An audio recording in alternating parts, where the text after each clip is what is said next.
大家好，我是童小厨，今天分享一道非常鲜美的汤品——翡翠墨鱼羹，很多饭店的菜单上都会有。今天买了2条墨鱼，花了48块。这个墨鱼已经被汤主处理的比较干净了，所以我们简单清洗一下就可以了，特别的省事。把墨鱼切成小块，等一下比较好炸。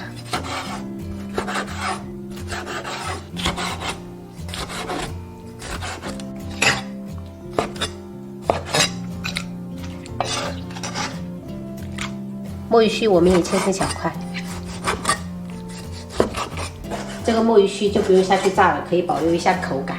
因为前阵子我也有做过墨鱼丸，朋友们如果想要看详细的话，可以看那个视频。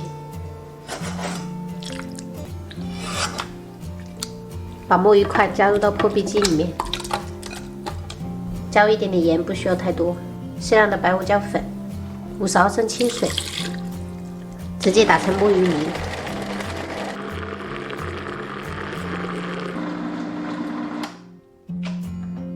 倒入大盆里，把墨鱼须加进去，加入60克玉米淀粉，朝一个方向给它搅上劲儿。朋友们要想这个墨鱼羹吃起来 Q 弹劲道，就这一步一定不能少。搅累了也可以这样摔打。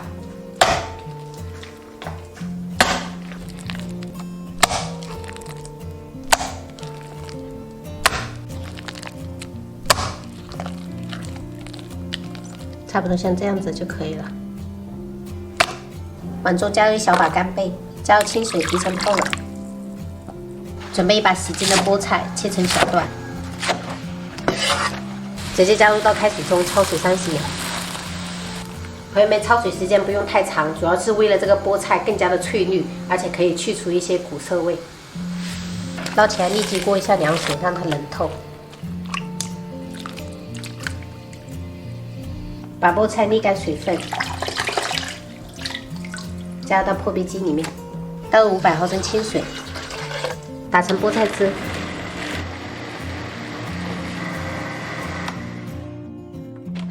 过滤掉菠菜渣。菠菜用开水烫一下，这样炸出来颜色特别的翠绿，很好看。锅中倒入清水，下入几颗洗净的蛤蜊。加入姜片，盖上盖子，先大火煮开，把提前泡好的干贝碾碎，这样更加的出味。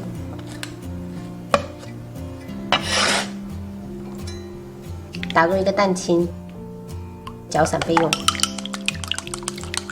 烧开过后再煮个2-3分钟，让蛤蜊的鲜味全部煮出来。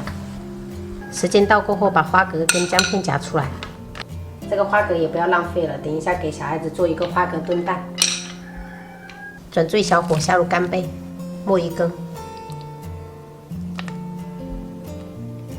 如果这个墨鱼羹一次性吃不完的朋友，可以直接放到冰箱冷冻起来，想吃的时候解冻就可以了。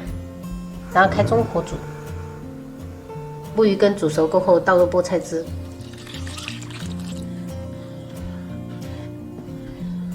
加入1小勺盐调味，适量的白胡椒粉，中小火煮30秒。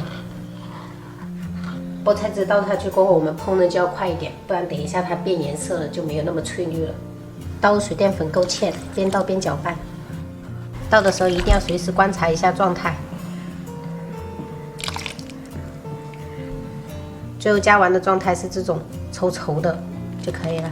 立即关火，加入几颗洗净的枸杞，慢慢的倒入蛋清，搅的时候速度一定要慢一点。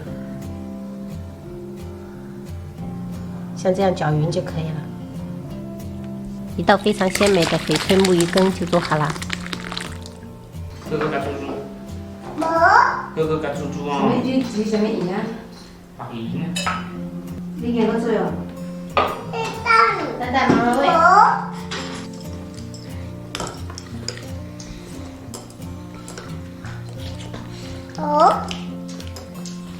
对。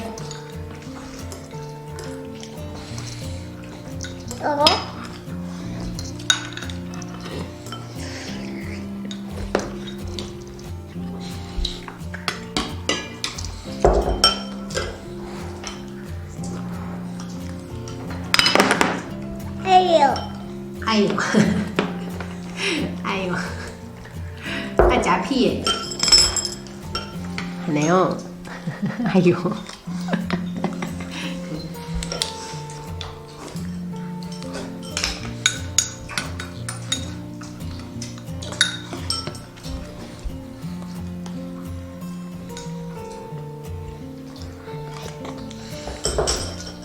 再再，广告，长高哦。对，猜猜长高。广告，长高，长高，广告，长高。高，好，夹猜猜。